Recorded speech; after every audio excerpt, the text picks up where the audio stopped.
Okay guys, we're back in Iowa with the containers and we were here all last week hoping to get our containers cut for the window and door placements, and like I said, we spent a whole week here. However, we had a huge mix up when we realized the day we got here that we placed our window order incorrectly, and ever since we've been trying to fix it, and we're this close, so we're gonna give it a go and cut them in this weekend. Long story short, Austin and I are not pro window orders, or we weren't, now we are, but we ordered windows the incorrect sizing. There's a rough opening and there's a daylight opening, and what we thought was gonna be the daylight opening, our salesperson thought was the rough opening. So whatever, we were able to adjust it, change it,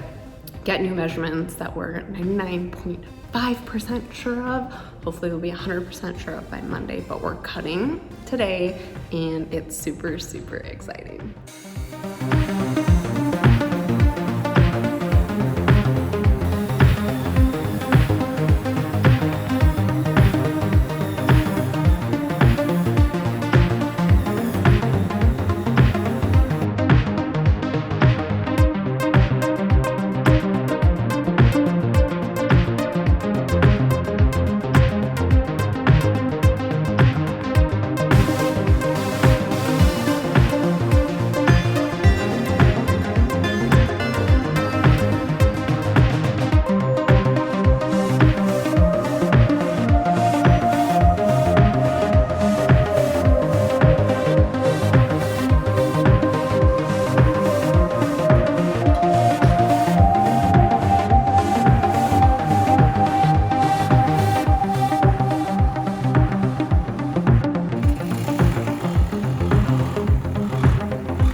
I didn't know you were filming.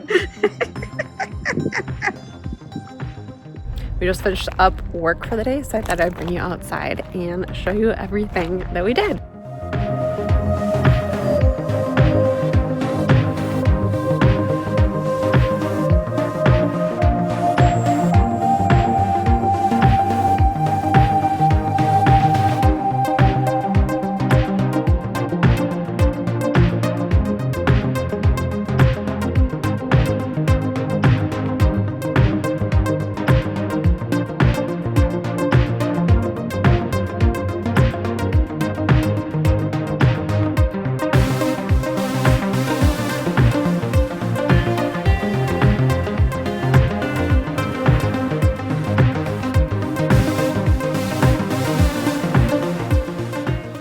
Okay, so what I'm working on today while Austin is doing some more welding before we get back to cutting containers is I'm going to be grinding with a wire brush, sanding, and then spraying this rusty metal primer on all of the rust spots on both containers, which is a lot of work, but that's all because we're prepping these containers to hopefully be able to prime the entirety of them this coming weekend. So with all the windows that are being cut, the door that got cut in, any time you take paint off the container, you have to be able to cover it up fairly quickly so it doesn't further rust. So that's kind of what we're working through, getting the primer on, and we'll eventually paint once we get them up to the lot. But here we go.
microphone and I'm trying it out. It's supposed to make our sound perfect, cut out background noise, so we'll see if it works. I just spent almost 2 hours grinding, sanding, and then spray painting over where the rust spots were on this blue container.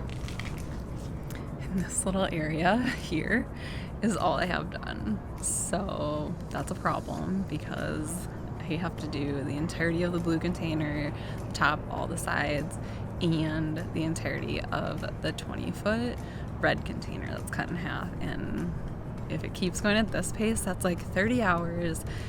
We're at the end of October and we're fighting temperatures because it has to be a specific temperature to be able to spray paint. And yeah, so we'll see what happens. This is 100% my fault because I was very adamant that we purchase used containers. A, they were cheaper.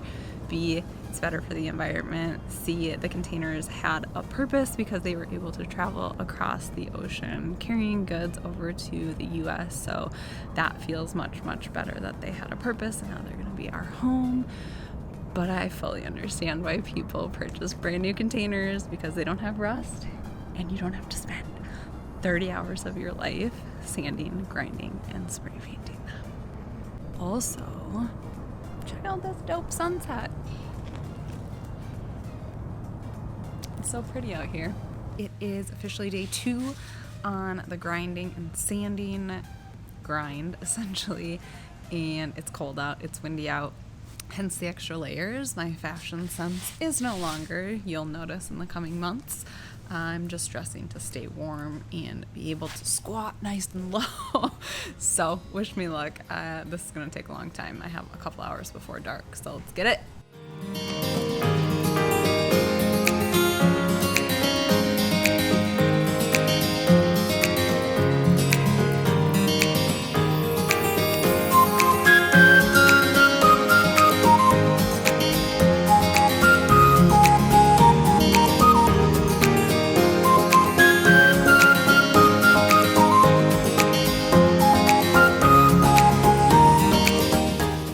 Okay, so we're back at it again, and it's been raining the past few days, which has posed a few problems for us.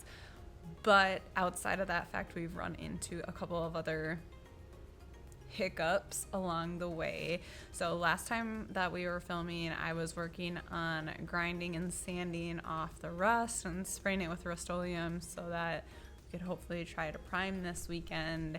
And unfortunately, that's not gonna happen.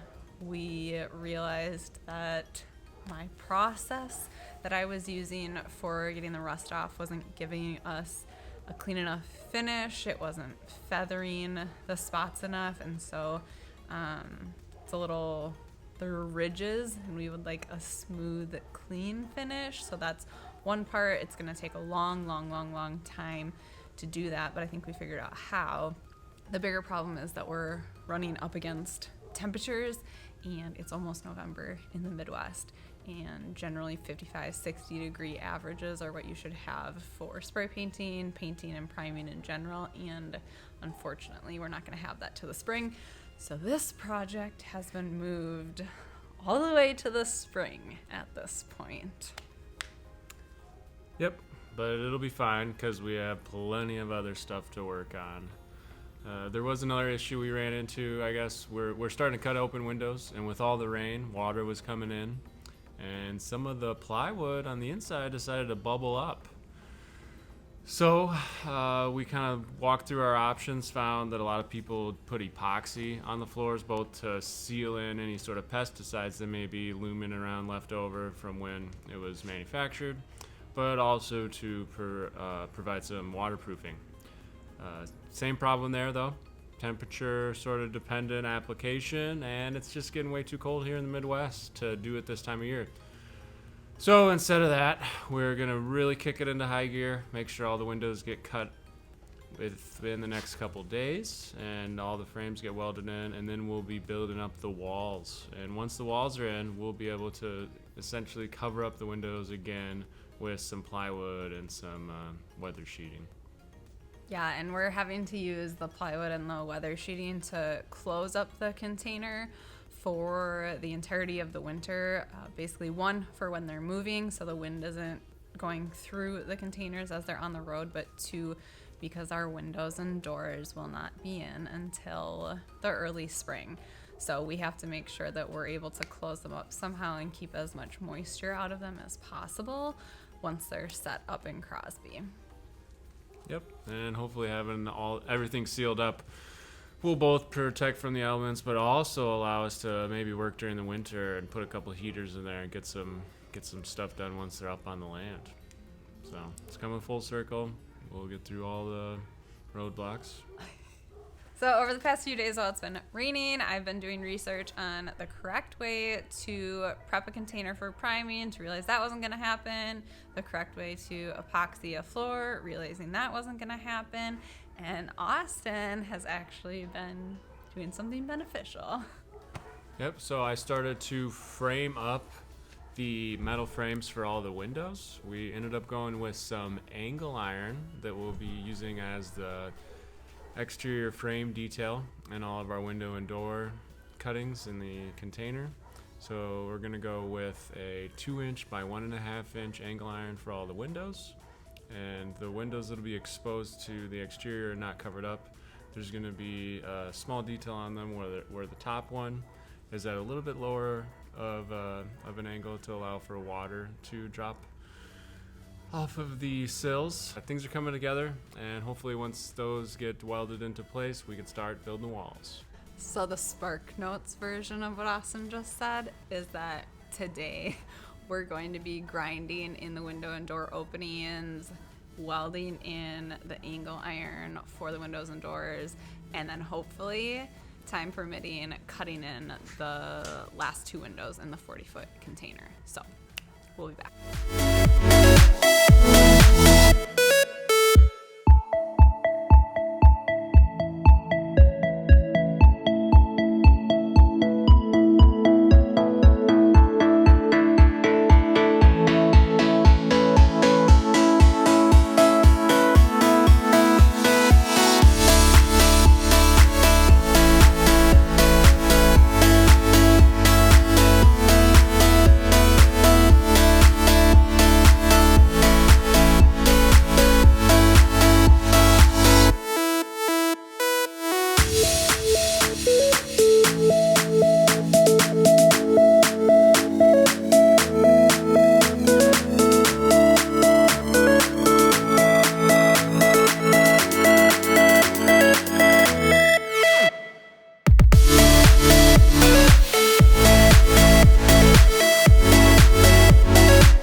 What up, YouTube?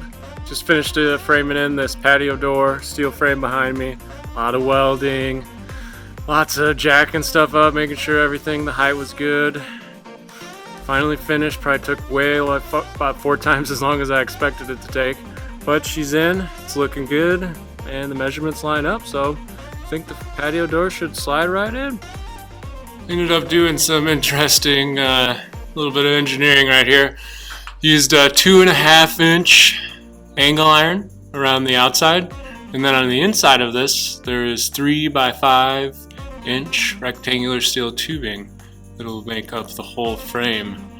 The patio door will essentially kind of slide into that steel frame, and it'll be fastened to the steel frame, so not being fastened to wood like the windows are going to be. Out here on the outside, you'll notice it sticks out just a little bit, but really beefs up the frame there. This is going to allow for us to keep that deflection within the range of the door.